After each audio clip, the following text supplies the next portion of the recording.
community. And at the outset, I would like to thank all of you for giving me this opportunity to be with you this evening on this auspicious occasion, on this very divine spiritual occasion. For me, it's a unique experience to come. मेरे लिए एक बहुत ही unique experience है आप लोग के पास आना और कुछ आप लोगों के साथ समय बिताना. I go and speak in different forums, but this is a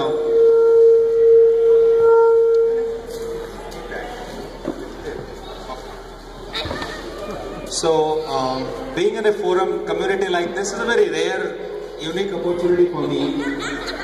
I go to different conferences, seminars, where I meet HR people, business leaders, and other community leaders. But being part of a social community like this, where you get to meet people who bring in, where you feel at home, where you feel that, you are in the midst of a community who are like your brothers, your sisters, your family members. It's a very, very rare opportunity. I would like to thank Vilasji and all the esteemed office bearers of these associations and all of you for giving me this opportunity. Today I will use this opportunity. It's a festive occasion. I don't think this is time for celebration. I don't think you would like to use this opportunity to listen to somebody like me. You would have listened to many people. When you switch on the TV, you will see a lot of people, a lot of speakers and preachers and gurus giving gyan. And then I don't think today is the occasion where you would like to listen to somebody like me. I would like to make it as interactive as possible, as familiar, as informal as possible. And today I would like to spend some time talking about happiness. How can we become really happy? I think all of us in this world is probably seeking that one very elusive thing, which is happiness. We have everything in life. We have achieved a career, we have achieved educational qualification, we've achieved some amount of money and wealth and name and fame in our life. But oftentimes at the crossroad of our life, sometimes we believe that the small little thing which is called happiness is missing. And how do you really get it? So let me start with a very interesting small little story.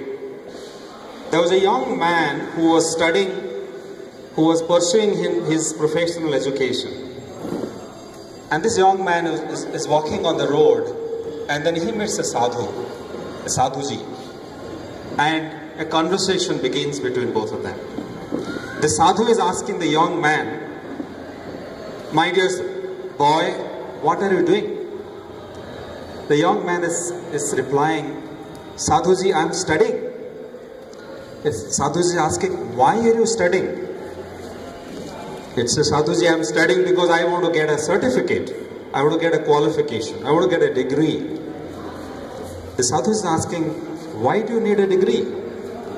He says, "Sadhuji, what is this question?" "I need a degree because I want to get a job." Sadhu is asking, "Why do you need a job?" He's saying, "Sadhuji, well, I need to live a decent life. I need to live a life. That's why I need to get a job, earn money, get some good income for myself so that I can take care of my life, my family. I want to live." The Sadhu is asking, "Why do you want to live?" He says, "Sadhuji, what kind of question is this?" "Sadhuji, मैं तो मर नहीं सकता, इसलिए जीना चाहता हूँ. I cannot die. That's why I want to live." Sadhuji is saying, "What kind of response is this? You can't die, that's what I want to live." All of us have come to this earth to live a life, but the life has a mission. The life has a purpose. All of us need to find the answer to this question, why do I want to live? Why do I need to live? What for?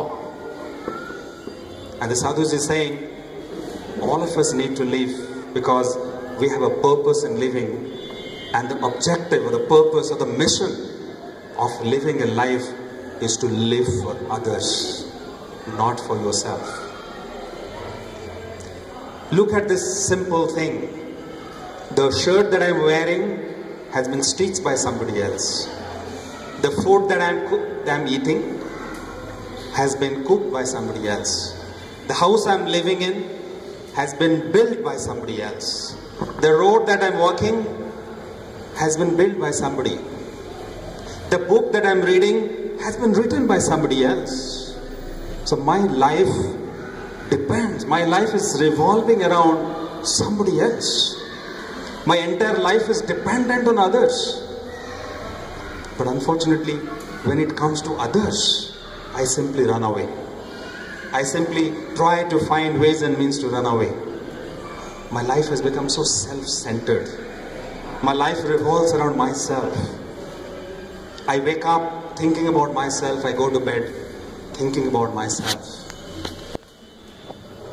And Einstein, the famous scientist of this century, or the last previous century, is saying that all the miseries of our life comes from our self-centeredness.